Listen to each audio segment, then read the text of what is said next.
Hello friends. देखिए एक और अपना नया पेपर आपके सामने है।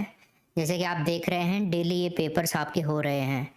तो ये पेपर कुछ ज़्यादा ही आपके लिए इम्पोर्टेंट साबित होने वाले हैं एग्ज़ाम के अंदर। तो आप इनको एक भी पेपर को बिल्कुल मिस मत कीजिएगा। अब से पहले हम बहुत सारे पेपर्स कर चुके हैं। सभी पेपर्स को आप ज़रूर कीजिए। और तो चलिए दोस्तों, पहला प्रश्न है अपना, पार्श्वनाथ की शिक्षाएं संग्रहित रूप से जानी जाती हैं। पार्श्वनाथ की जो शिक्षाएं हैं दोस्तों, ये चातुर्याम के नाम से जानी जाती हैं। अब देखिए चातुर्याम का मतलब यहाँ पे ये है, चार महाव्रतों के बारे में इन्होंने बताया था। सत्य, अहिंसा, सत्य, अहिंसा, अपरिग्रह और एंड लास्ट में अस्तेय। ये चार के बारे में बात करी गई है, इसलिए इसको चातुर्याम के नाम से जाना जाता है। महावीर स्वामी ने है ना ब्रह्मचर्य नाम से 5 महाव्रत बताए थे, मतलब एक ब्रह्मचर्य और जोड़ दिया था उसके अंदर और फिर 5 हो गए थे। महावीर स्वामी का अगर आपको पूछे तो आप एक और जोड़ देना, ब्रह्मचर्य, तो फिर महावीर स्वामी के हो जाएंगे। अदरवाइज ये 4 पार्श्वनाथ के थे। क्लियर। 5 महाव्रत महावीर स्वामी के और 4 चातुर्याम पार्श्वनाथ के। नेक्स्ट प्रश्न देखिए, तृतीय शताब्दी ईस्वी में योगाचार यानी कि विज्ञानवाद संप्रदाय के संस्थापक कौन थे? गाइज, विज्ञानवाद जो संप्रदाय था ना, इसके संस्थापक मैत्रेय थे। पहला ऑप्शन हमारा इस प्रश्न का राइट आंसर हो जाएगा। योगाचार मत है ना, ये महायान जो बौद्ध धर्म की एक शाखा है, इसी का मत है ये, महायान बौद्ध धर्म की शाखा का। इसकी स्थापना लगभग 3री सदी के अंदर की गई थी मैत्रेय के द्वारा। नेक्स्ट प्रश्न देखिए 3 नंबर का, निम्नलिखित में से कौन शेष अन्य के बाद में जीवित रहा था? इनमें से 3 के बाद में भी कौन जीवित रहा था? बिंबिसार, अजात शत्रु, देवदत्त और गौतम बुद्ध। तो फ्रेंड्स यहाँ पर ना अपना जो आंसर होगा वो होगा अजात शत्रु।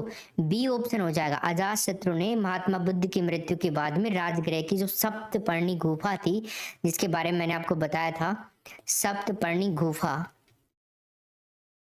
इसमें प्रथम बौद्ध संगीति का आयोजन भी किया था। नेक्स्ट प्रश्न देखिए, नंद वंश का अंतिम सम्राट कौन था? ये प्रश्न मैं आपको पिछले 3-4 मॉडल पेपर के अंदर 2 बार पूछ चुका हूँ। तो नंद वंश का अंतिम सम्राट कौन था? घनानंद था। बी ऑप्शन होगा। मगध के नंद वंश का अंतिम जो शासक था वो घनानंद था, जो सिकंदर का समकालीन था।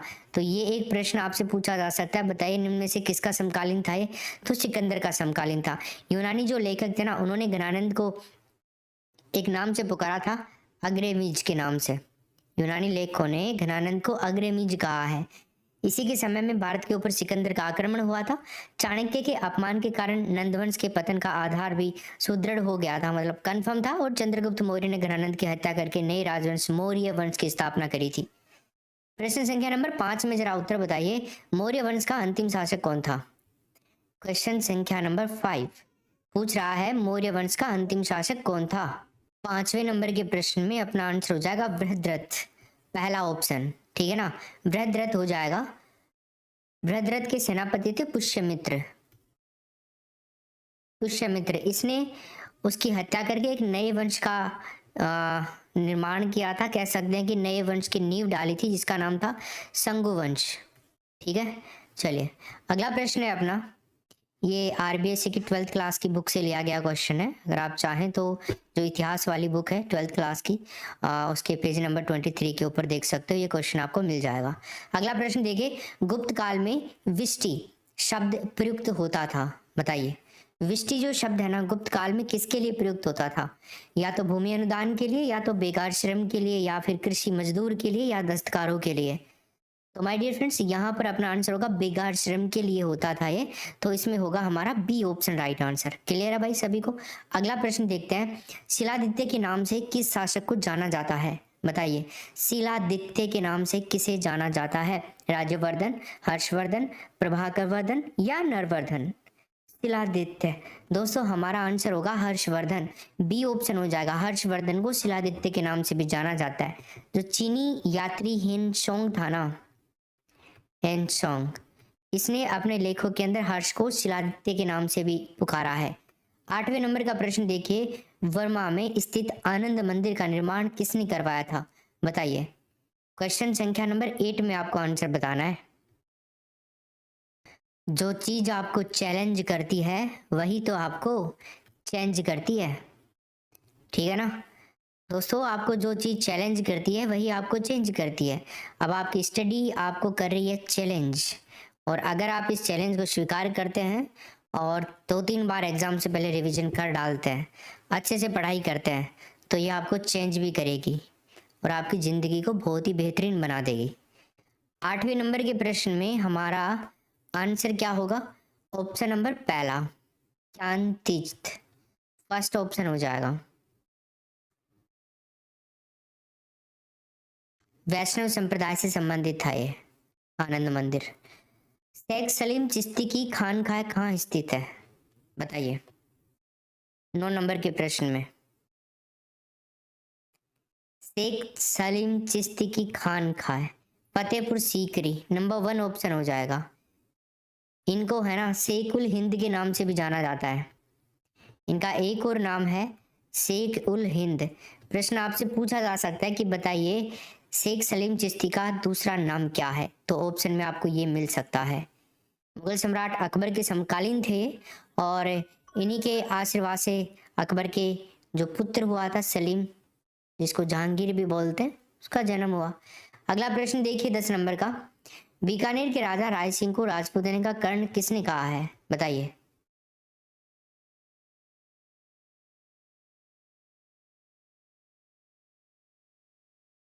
देखिए दोस्तों यहाँ पे आंसर आएगा मुंशी देवी प्रसाद फर्स्ट ऑप्शन। बीकानेर के राजा राय सिंह को राजपूताना का कर्ण कहा है मुंशी देवी प्रसाद ने।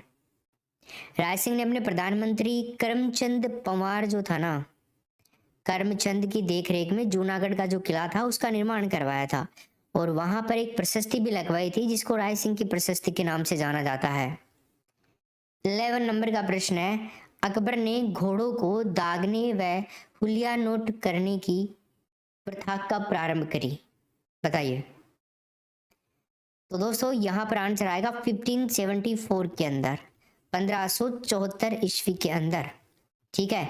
अकबर के समय घोड़ों पर 2 दाग लगाए जाते थे, एक शाही दाग था और दूसरा मनसबदार का दाग हुआ करता था। 12 नंबर का प्रश्न है 8 अप्रैल 1929 को केंद्रीय असेंबली में बम फेंकने वाले क्रांतिकारी नेता का नाम बताइए। सरदार भगत सिंह यहाँ पर आंसर आएगा। अक्टूबर, अब आप कहोगे सर ये भी तो साथ थे, देखो मैं बताता हूँ इसका क्या सीन है। अक्टूबर 1924 के अंदर कानपुर के अंदर एक तो राम प्रसाद बिस्मिल, योगेश चंद्र चटर्जी, उसके साथ में एक सच्चिदानंद साल्यान थे। इन्होंने हिंदुस्तान रिपब्लिकन एसोसिएशन की स्थापना करी थी, जिसके अंदर भगत सिंह को भी शामिल किया गया था। भगत सिंह भी शामिल हुए थे इसमें, और भगत सिंह ने फिर सितंबर 1928 में इस क्रांतिकारी संगठन का नाम बदला और क्या नाम रख दिया था उसका? हिंदुस्तान सोशलिस्ट रिपब्लिकन एसोसिएशन, ठीक। अगला प्रश्न देखते हैं 1938 में किस व्यक्ति ने वयस्क मताधिकार के आधार पर संविधान सभा के गठन की मांग करी थी? बताइए। महात्मा गांधी, जवाहरलाल नेहरू, सुभाष चंद्र बोस और वल्लभ भाई पटेल।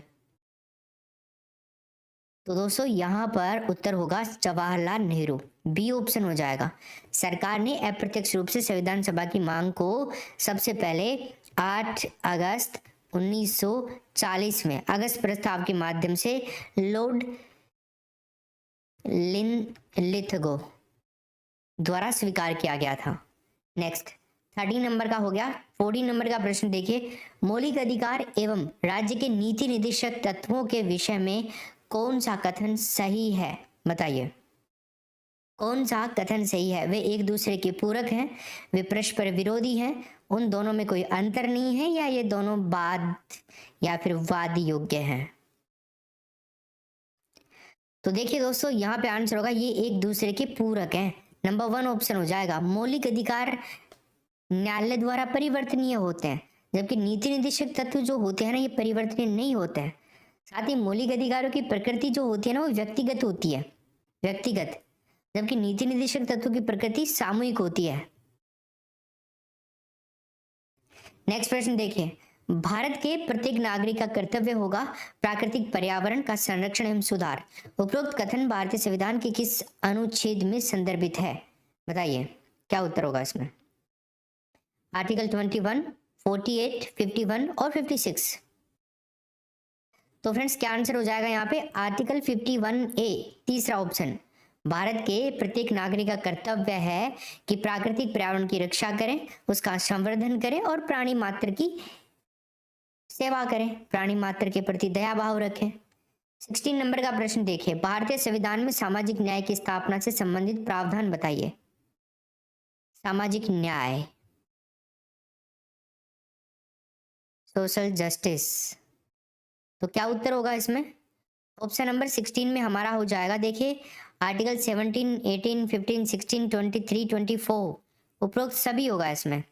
न्याय या फिर कह दीजिए जस्टिस, इस शब्द की उत्पत्ति है ना लेटिन लैंग्वेज का एक शब्द है, लेटिन भाषा का, जिसका नाम है जस्टिया, और जस्टिया को हम लिख सकते हैं जस्टिया, राइट, यस।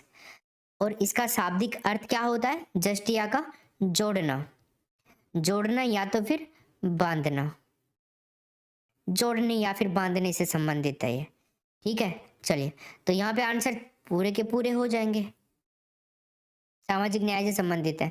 अगला प्रश्न देखिए, हमारे संविधान में जो पार्ट नंबर 15 है ना, ये किससे संबंधित है? बता दो, फटाफट बताइए।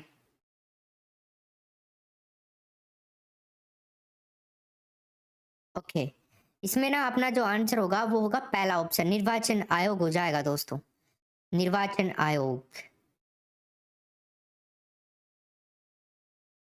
ऐसा संक्रमणकालीन व विशेष उपबंध, ये है ना, ये भाग 21 में है दोस्तों, ठीक है। संक्षिप्त नाम, प्रारंभ, हिंदी में प्राधिकृत पाठ और निराशन, ये भाग नंबर 22 के अंदर है सब, और ये 15 में। अगला प्रश्न देखिए, भारत में किसके चुनाव में आनुपातिक प्रतिनिधित्व चुनाव प्रणाली अपनाई जाती है? बता दो, क्या उत्तर होगा इसमें? राज्यसभा का सदस्य, विधान परिषद के सदस्य, उपराष्ट्रपति या तो फिर राष्ट्रपति। देखिए फ्रेंड्स, यहाँ पे आंसर करेंगे हम डी ऑप्शन, राष्ट्रपति का निर्वाचन अप्रत्यक्ष रूप से होता है। आनुपातिक प्रतिनिधित्व पद्धति के अनुसार एकल संक्रमणीय मत का प्रयोग करते हुए ऐसे निर्वाचन में मतदान जो होता है ना वो गुप्त होता है। 19 नंबर का प्रश्न देखिए, राज्यसभा किसके द्वारा भंग की जा सकती है? बता दो, तो राज्यसभा होती है वो किसके द्वारा भंग की जा सकती है? प्रधानमंत्री, राष्ट्रपति, मंत्रिपरिषद या फिर इनमें से कोई भी नहीं। तो देखिए राज्यसभा है ना, इनमें से किसी के द्वारा भंग नहीं की जाती है। राज्यसभा लोगों का सदन नहीं होता है, वो होता है लोकसभा। राज्यसभा उच्च सदन होता है, उच्च सदन, ये कभी भंग नहीं होता है और इसको कोई भंग कर भी नहीं सकता है, क्योंकि इसके सदस्यों का कार्यकाल होता है, ठीक है।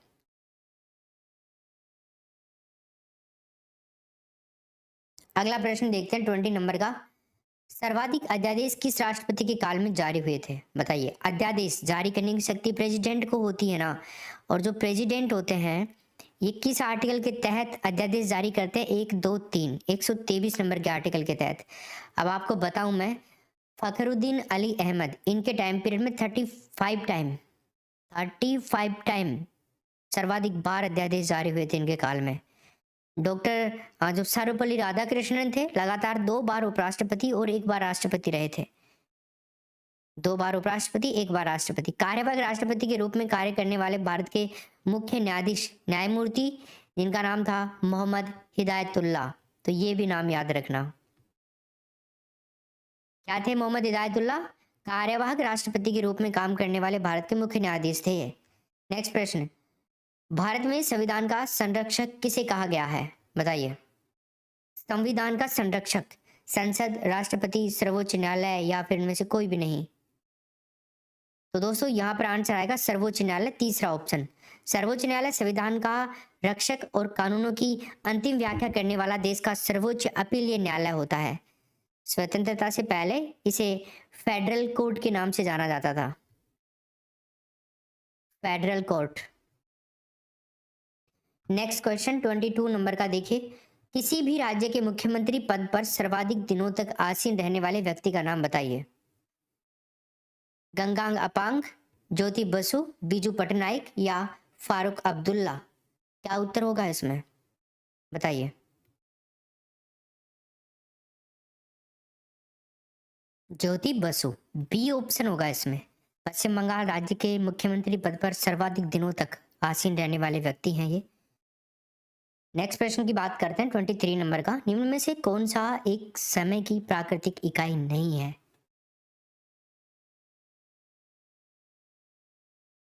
समय की प्राकृतिक इकाई, उष्ण कटिबंधीय वर्षा, चंद्रमास, मानक समय, दिवस जिसको हम दिन बोल सकते हैं, मानक समय। मानक समय का निर्धारण कृत्रिम रूप से किया जाता है। जैसे हम बात करें 82 डिग्री पूर्वी देशांतर भारत का मानक समय, राइट। नेक्स्ट क्वेश्चन देखिए, 24 नंबर का प्रश्न है, वायुमंडल में सबसे अधिक किस गैस का प्रतिशत है? बताइए। कार्बन, नाइट्रोजन, ऑक्सीजन और हाइड्रोजन। तो गाइस वायुमंडल में है ना सबसे ज्यादा जो गैस है वो है nitrogen, B option. Nitrogen gas वायुमंडल में सबसे ज्यादा प्रतिशत है इसका। नाइट्रोजन की उपस्थिति के कारण ही वायुदाब पवनें जो हैं उनकी शक्ति और प्रकाश के अंदर परावर्तन का अभाव होता है। इस गैस का कोई रंग, गंध, स्वाद कुछ नहीं होता है। नाइट्रोजन जो है वो हमारे वायुमंडल में 78% पाई जाती है। अगर हम ऑक्सीजन की बात करें 21% ऑक्सीजन पाई जाती है, ऑर्गन 0.93% पाई जाती है, कार्बन डाइऑक्साइड 0.03% पाई जाती है, बाकी 1% 0.1% के अंदर बाकी गैसेज आते हैं जैसे hydrogen, helium, ozone, neon, xenon, कई सारी गैसेज हैं। ठीक है ना। अगला प्रश्न देखते हैं, अजैविक घटक के वर्ग बताइए। अजैविक घटक के वर्ग।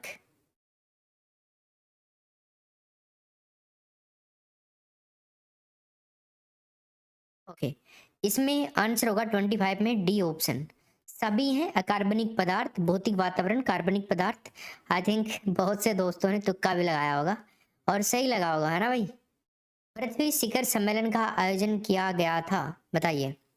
जो पृथ्वी शिखर सम्मेलन है इसका आयोजन किया गया था काहिरा, रियो, डरबन और क्योटो। बताइए कहाँ किया गया था। हथेली पर रख कर नसीब तू क्यों अपना मुकद्दर ढूंढता है। हथेली पर रख कर अपना नसीब तू क्यों अपना मुकद्दर ढूंढता है, सीख उस समंदर से जो टकराने के लिए पत्थर ढूंढता है। Rio, B option. Rio de Janeiro Brazil के अंदर शिखर सम्मेलन हुआ था 1992 के अंदर। इसकी विशेषता एजेंडा 21, जिसका मतलब है कार्यसूची 21। इस सम्मेलन में पहली बार पूरा विश्व पर्यावरण को लेकर के इकट्ठा हुआ था। यानी कि पृथ्वी शिखर सम्मेलन में पूरे देशों के जो राष्ट्राध्यक्ष थे उनके राष्ट्राध्यक्ष के सामने एक परिपत्र रखा था सभी देशों ने, जिसे 21 बिंदु मोस्ट इम्पोर्टेंट थे उसके अंदर, पर 21 बिंदुओं पे ऊपर काम चलेगा आगे आने वाले भविष्य में, और उसके ऊपर काम करने के लिए प्रतिबद्ध रहेगा हर देश। 27 नंबर का प्रश्न देखिए, हिमादी कहा जाता है, बताइए। किसे कहा जाता है हिमादी? हिमालय के मध्य भाग को, हिमालय के उत्तरी भाग को, हिमालय के दक्षिणी भाग को, या तो फिर इसमें से कोई भी नहीं। तो हिमालय का जो उत्तरी भाग है ना दोस्तों उसे कहा जाता है हिमादी। हिमादी हिमालय जल संसाधनों की दृष्टि से ज्यादा महत्वपूर्ण है। 28 नंबर का प्रश्न देखिए, निम्नलिखित में से कौन सा एक सुमेलित नहीं है? बताइए सुमेलित कौन सा नहीं है, यहाँ पे आपको देखना है सुमेलित नहीं है। तो दोस्तों देखो, माही बजाज सागर परियोजना गुजरात राजस्थान की है, ये सुमेलित है। चंबल परियोजना राजस्थान मध्य प्रदेश की है, ये भी सुमेलित है। व्यास परियोजना राजस्थान पंजाब हरियाणा की है, ये भी सुमेलित है। बट दोस्तों बहुत इंपॉर्टेंट है ये, इस प्रश्न को यही याद करना है आपको। इंदिरा गांधी नहर परियोजना राजस्थान और पंजाब। देखो इंदिरा गांधी जो परियोजना है, ऊपर बांध वगैरह जो बने हुए हैं मध्य प्रदेश के अंदर बना हुआ है ना। बट जो मैं बता रहा हूँ उसका नाम है इंदिरा सागर। इंदिरा सागर परियोजना है ये, और ये बांध है एक तरह से। इस बांध का निर्माण मध्य प्रदेश के अंदर एक जिला है खंडवा, एमपी के अंदर खंडवा नामक स्थान पर नर्मदा नदी के ऊपर किया गया था, जो भारत का सबसे ज्यादा बराबर क्षमता वाला बांध है। अब इसमें क्या है ना, हरियाणा और होना चाहिए था ना, तब सही हो जाता है ये। अगला प्रश्न देखते हैं अपन, निम्नलिखित कथनों में से कौन सा सही नहीं है, बताइए कौन सा कथन सही नहीं है। कौशल मूंगफली की प्रजाति है। भारत में प्रथम कृषि विश्वविद्यालय की स्थापना 1960 में हुई थी। केरल राज्य नारियल का सर्वोच्च उत्पादक राज्य है। दलहनों का अधिकतम राजस्थान राज्य में प्राप्त होती है। तो देखिए यहाँ पे सही नहीं है, डी ऑप्शन करेंगे। देखो दलहनों का जो अधिक उत्पादन है ना वो राजस्थान में नहीं दोस्तों, एमपी में होता है, मध्य प्रदेश में, ठीक है। और भारत दालों का सर्वाधिक उत्पादक और उपभोक्ता देश है भारत पूरे वर्ल्ड में। नेक्स्ट क्वेश्चन देखिए, अब्रक का सबसे बड़ा भंडार कहाँ है, बता दो। अब्रक का सबसे बड़ा भंडार पूछ रहा है आपसे, तो बताइए क्या आंसर होगा इसमें। अब्रक का सबसे बड़ा भंडार कहाँ पे है? दक्षिण अफ्रीका, भारत, संयुक्त राज्य अमेरिका या तो फिर ऑस्ट्रेलिया। तो देखिए अब्रक का जो सबसे बड़ा भंडार है ना दोस्तों वो है भारत के अंदर, बी ऑप्शन हो जाएगा। अब्रक जो है ये विद्युत का सुचालक होता है। अब्रक के उत्पादन में भारत के अंदर अगर कोई स्टेट पूछे आपसे कि कौन सा राज्य है सबसे आगे है, तो आंध्र प्रदेश नंबर 1 है। अब्रक की जो प्रमुख खान है वो झारखंड के अंदर है, जिसको बोला जाता है कोडरमा खान। अब्रक का उत्पादन की दृष्टि से हम देखें तो विश्व में चीन, और भंडारण की दृष्टि से देखें तो भारत नंबर 1 पे है। उत्पादन की दृष्टि से चीन है, भंडारण की दृष्टि से भारत है। 31 में देखिए, राजस्थान में किस भौतिक क्षेत्र में मुकुंदरा की पहाड़ियां स्थित है, बताइए।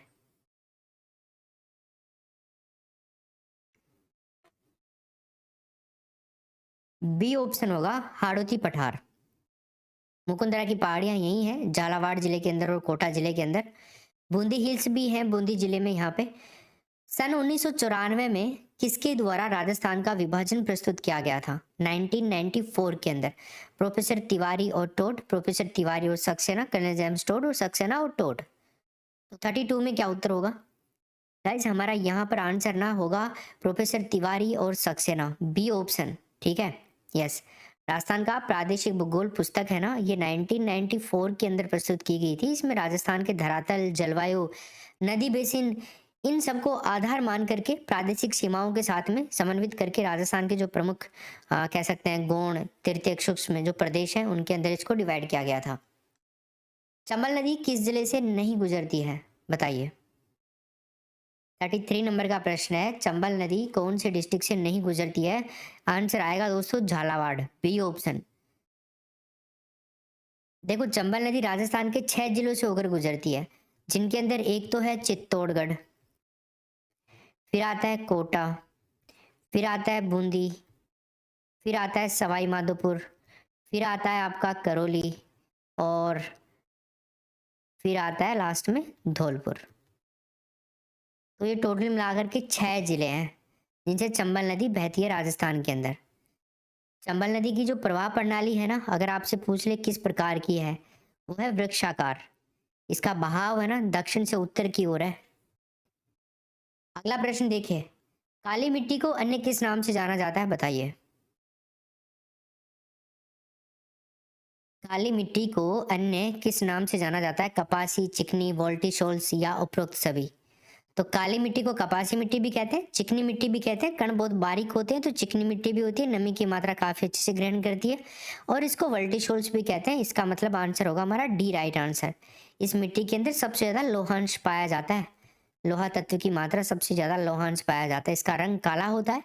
इस मृदा में सर्वाधिक नाइट्रोजन भी पाई जाती है, नाइट्रोजन इसी मृदा में सर्वाधिक पाई जाती है। पूछे तो बता देना। इसके अंदर कई सालों तक खाद डालने की जरूरत नहीं पड़ती है। इसमें लोहे ऑक्साइड की मात्रा कम होने के कारण इस मिट्टी का रंग जो है ना वो थोड़ा थोड़ा लाल भी दिखाई देता है, ठीक है। कपास, गन्ना, मूंगफली ये सब की फसलें यहाँ पे पैदा होती हैं। नेक्स्ट प्रश्न देखिए, राजस्थान के बाड़मेर, सांचौर, दोनी में तेल की खोज और वाणिज्यिक उत्पादन से कौन सी कंपनी संबंधित है? बताइए क्या उत्तर होगा इसमें। 35 नंबर के प्रश्न में हमारा सही उत्तर क्या हो जाएगा? तो गाइज यहाँ पर ना आंसर होगा केयर्न एनर्जी, तीसरा ऑप्शन, बाड़मेर, सांचौर। 7 अग्नि वेदिकाओं की पंक्ति प्राप्त हुई है, बताइए कहाँ से? आहड़, बैराठ, गणेश्वर, कालीबंगा। ये हुई है दोस्तों कालीबंगा से, डी ऑप्शन होगा। लोथल सभ्यता के समान ही कालीबंगा से भी 7 अग्नि वेदिकाएं प्राप्त हुई हैं। अग्नि वेदिकाओं का मतलब होता है दोस्तों हवन कुंड। हवन कुंड ये मिले हैं। इनके अंदर कुछ हड्डियों के अवशेष भी मिले हैं। इससे अनुमान लगाया जा सकता है कि यहाँ पर बलि प्रथा भी प्रचलित थी। 37 देखिए, जयसमंद झील का निर्माण किसके द्वारा करवाया गया? महाराणा जयसिंह, उदय सिंह, प्रताप या राज सिंह। तो गाइस देखो, जयसमंद झील का निर्माण करवाया था जयसिंह ने। पहला ऑप्शन हो जाएगा इसमें राइट आंसर। महाराजा जयसिंह ने ही उदयपुर के अंदर जयसमंद झील का निर्माण करवाया था। भारत की दूसरी और राजस्थान की सबसे बड़ी कृत्रिम झील है ये। इसका प्राचीन नाम ढेबर झील भी है। इसको ढेबर झील के नाम से भी जाना जाता है। अंतःप्रवाही झील भी कहते हैं। गोमती नदी के पानी को रोक करके बांध बना करके इसका निर्माण करवाया गया था। नेक्स्ट प्रश्न है, बिथोड़ा नामक स्थान बताइए किससे संबंधित है? मुगल राजपूत युद्ध से, 1857 का जो स्वतंत्रता संग्राम था उससे, या फिर भित्ति चित्रों से, या जल विद्युत परियोजना से। तो दोस्तों ये जो संबंधित था ना, ये था 1857 के स्वतंत्रता संग्राम से। बिथोड़ा नामक स्थान आउवा के पास में है ये। 39 देखे, किसके अनुसार प्रजामंडल का विकास 3 चरणों में हुआ था? बताइए, 3 चरणों के अंदर इनमें से किसके अनुसार प्रजामंडल का विकास 3 चरणों में हुआ था? क्या आंसर होगा? Chandmal Surana, doctor MS Jain, Gokulbai Bhatt, Jamnalal Bajaj. तो गाइज यहाँ पर आंसर होगा B option, doctor MS Jain हो जाएगा इसमें। MS जैन के अनुसार प्रजामंडल का विकास 3 चरणों में हुआ। अच्छा, आप कहोगे सर कैसे 3 चरण? प्रथम चरण 1927 इससे पहले का था। द्वितीय चरण 1927, द्वितीय चरण इससे पहले का था प्रथम, और वो था द्वितीय 1927 फिक्स। और तृतीय जो चरण था ना, वो था 1938 के बाद में। ऐसे करके 3 चरण। नेक्स्ट प्रश्न देखिए, भारतवर्ष का प्रथम व्यापक व शक्तिशाली किसान आंदोलन कौन सा था? 40 नंबर के प्रश्न में बेंगू किसान आंदोलन था, अलवर था, बिजोलिया था, या तो फिर अलवर रियासत का मेव किसान आंदोलन था। ये था बिजोलिया किसान आंदोलन। तीसरा ऑप्शन, श्री रामनारायण चौधरी की एक धर्म पत्नी थी जिनका नाम था अंजना देवी, अंजना देवी चौधरी। तो इन्होंने भी इस आंदोलन के अंदर काफी महत्वपूर्ण योगदान दिया था। 41 देखिए, निम्न में से किस किले को जागीरदारों के किले का सिरमौर कहा जाता है? जागीरदारों के किलों का Sirmaur, very very important question है। कुचामन का किला है वो नागौर के अंदर, बी ऑप्शन हो जाएगा इसमें। इसका निर्माण मेड़ता के एक शासक थे जालिम सिंह, उन्होंने करवाया था। जालिम सिंह ने। मेड़ता के किले को मालकोट और मेड़तपुर के नाम से भी जाना जाता है। नागणा दुर्ग भी कहा जाता है इसको, अहिछत्रपुर दुर्ग भी कहा जाता है। ये सभी नागौर जिले के अंदर ही है। चूलगिरी जैन मंदिर कहाँ स्थित है? बताइए, कभी नाम सुना है तुमने चूलगिरी जैन मंदिर? सुना होगा आई थिंक। तो बताइए क्या उत्तर होगा फिर इसमें।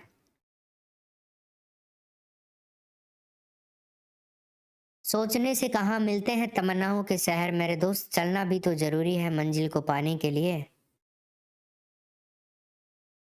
तो क्या उत्तर होगा? 42 नंबर के प्रश्न में जयपुर हो जाएगा हमारा राइट आंसर। ठीक है ना भाई, जयपुर हो जाएगा इसमें। जयपुर में और भी कई मंदिर हैं, जैसे कल्की का मंदिर भी है जयपुर के अंदर, जगत शिरोमणि का मंदिर भी है, जगत शिरोमणि मंदिर, शीला देवी का मंदिर भी है। जो फेमस मंदिर है वो मैं आपको लिखा दे रहा हूँ यहाँ पे। एक बिड़ला मंदिर भी है जयपुर के अंदर, गणेश जी का मंदिर भी है जयपुर के अंदर, मोती डूंगरी, और बृहस्पति देव का मंदिर भी है।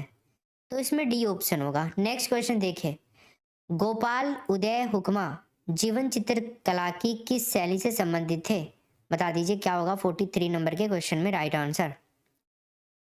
आमेर जयपुर शैली, बीकानेर शैली, जोधपुर शैली, या तो फिर मेवाड़ शैली। तो गाइज यहाँ पर आंसर क्या होगा? आमेर जयपुर शैली, पहला ऑप्शन। जयपुर शैली का स्वर्णिम काल सवाई प्रताप सिंह के शासनकाल को माना जाता है दोस्तों। नेक्स्ट प्रश्न है अपना 44 में, बताइए राजस्थान का कौन सा नृत्य रूप 2010 में यूनेस्को की अमूर्त सांस्कृतिक धरोहर सूची में सम्मिलित किया गया था? गीदड़, कालबेलिया, भवाई या कच्ची घोड़ी? तो गाइस यहाँ पे आंसर होगा हमारा बी ऑप्शन, कालबेलिया। कालबेलिया नृत्य में शरीर की लौच और जो लय होती है, ताल होती है, गति होती है, मंत्रमुग्ध कर देने वाली होती है। तालमेल खतरनाक होता है इसका, कमर का, सब चीजों का ना। दो महिलाएं अथवा या फिर कई महिलाएं बड़ा घेरा बना लेती हैं, घाघरा और घूंघट निकाल करके, ये पहन करके फिर करती हैं इसको। नेक्स्ट प्रश्न देखिए 45 नंबर का, रावण हत्था क्या है? बता दीजिए। रावण हत्था एक प्रकार का नृत्य है, वाद्य यंत्र है, या एक पुस्तक का शीर्षक है, या एक स्थान का नाम है? रावण हत्था, तो गाइज ये है एक वाद्य यंत्र। क्या है भाई? ये एक वाद्य यंत्र है। ऑप्शन नंबर इसमें हो जाएगा बी राइट आंसर। ठीक है, इसके अंदर 9 तार होते हैं। इसका प्रयोग डोंगर जी और पाबू जी जो होते हैं ना, इनके भोपे बजाते हैं पाबू जी। ठीक है, नेक्स्ट प्रश्न देखिए 46 नंबर का प्रश्न है, गायों की रक्षा में अपने प्राणोत्सर्ग करने वालों में कौन प्रसिद्ध है? बताइए। गोगा जी, तेजा जी, पाबू जी, या तो फिर उपरोक्त सभी? तो क्या आंसर होगा इसमें? उपरोक्त सभी हो जाएगा इसके अंदर राइट आंसर। गोगा जी को भी सांपों का देवता माना जाता है। हिंदू लोग इनको नागराज कहते हैं, मुसलमान लोग इनको गोगा पीर के नाम से जानते हैं। महमूद गजनवी ने जाहर पीर के नाम से भी पुकारा था इनको, जाहर पीर। इनका जन्म चूरू जिले के अंदर हुआ था, ददरेवा गांव के अंदर, भाद्रपद कृष्ण नवमी को। चौहान गोत्र की राजपूत जाति में हुआ था। नेक्स्ट प्रश्न देखिए, जाम्बो जी के अनुयायी किस रूप में जाने जाते हैं? बताइए 47 नंबर के प्रश्न में क्या होगा? जाम्बो जी के अनुयायी है ना दोस्तों, ये विष्णोई, बी ऑप्शन होगा। विष्णोई संप्रदाय में जो विष्णोई संप्रदाय है, इसमें सबसे ज्यादा लोग जोधपुर के अंदर निवास करते हैं, विष्णोई लोग सबसे ज्यादा। जाम्बो जी के कहने पर ही दिल्ली के सुल्तान सिकंदर लोदी ने गो हत्या के ऊपर रोक लगाई थी। 48 देखिए, सुंवटिया लोकगीत का संबंध किससे है? बताओ। जो सुंवटिया लोकगीत है, इसका संबंध किससे है? ग्रासिया स्त्री से, सती स्त्री से, वीरांगना स्त्री से, या भील स्त्री से? तो फ्रेंड्स यहाँ पर ना अपना आंसर होगा भील स्त्री से। सुंवटिया एक विरह गीत है। भील जनजाति के अंदर जब पति प्रदेश चला जाता है, तब उसे वियोग में उसकी पुत्री और ननद को उलझाना देते हुए वो गीत गाया जाता है। 49 नंबर का प्रश्न है, कैरी भांत से क्या आशय है? बताइए। कैरी भांत 49 गले का आभूषण है, एक प्रकार का वस्त्र है, एक प्रकार का वाद्य यंत्र है, या देशी खेल है? तो गाइज ये एक प्रकार का वस्त्र है, बी ऑप्शन हो जाएगा इसके अंदर राइट आंसर। आदिवासी स्त्रियों के द्वारा ओढ़ी जाने वाली ओढ़नी है ये। 50 नंबर में देखो, तगड़ी पहनी जाती है। बताइए तगड़ी कहाँ पहनी जाती है? गले में, हाथ में, कमर में, या पैर में?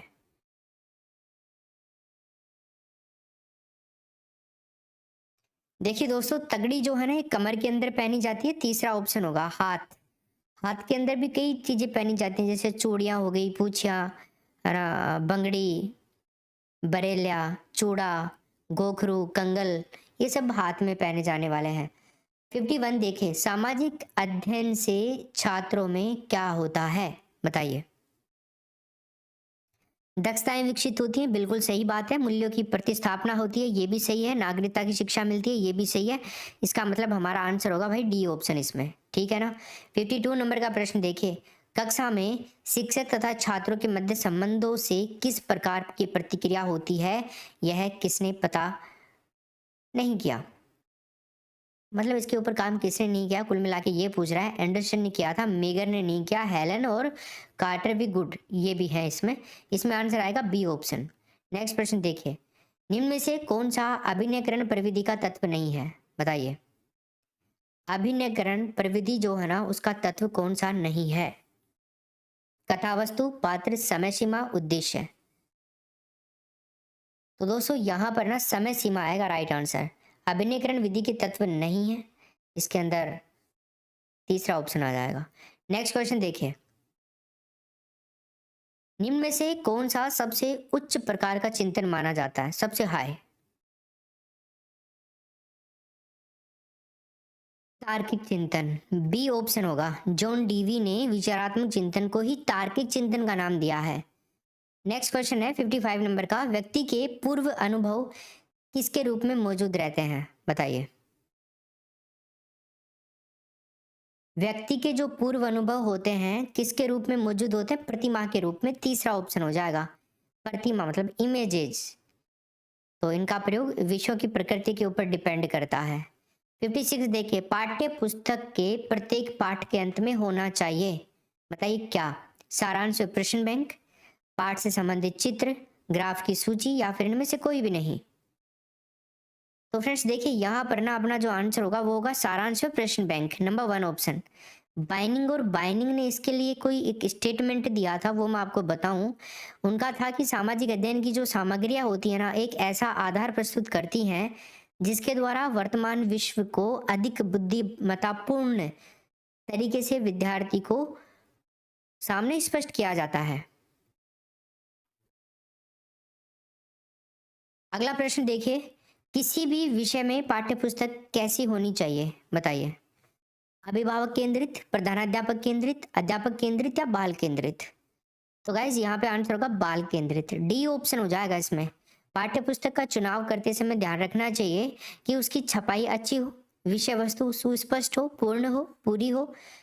निम्न में से कौन सा चार्ट का एक प्रकार नहीं है, बताइए। चार्ट का एक प्रकार नहीं है, विवरणात्मक चार्ट, सारणी चार्ट, प्रतिमान चार्ट या प्रवाह चार्ट। क्या उत्तर होगा इस प्रश्न में।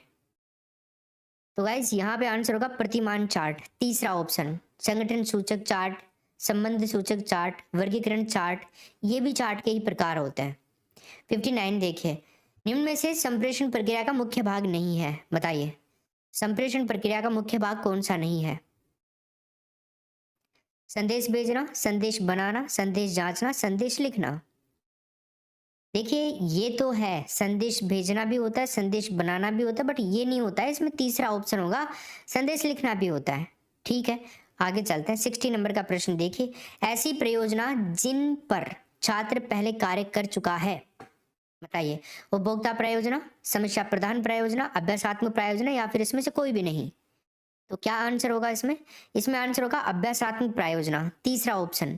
बलार्ड एक व्यक्ति हुए हैं, उन्होंने ये कहा था कि प्रोजेक्ट यथार्थ जीवन का एक भाग होता है जो विद्यालय में प्रदान किया जाता है, प्रोजेक्ट। ठीक, तो इसमें तीसरा ऑप्शन होगा राइट आंसर। ठीक है, तो ये था आपका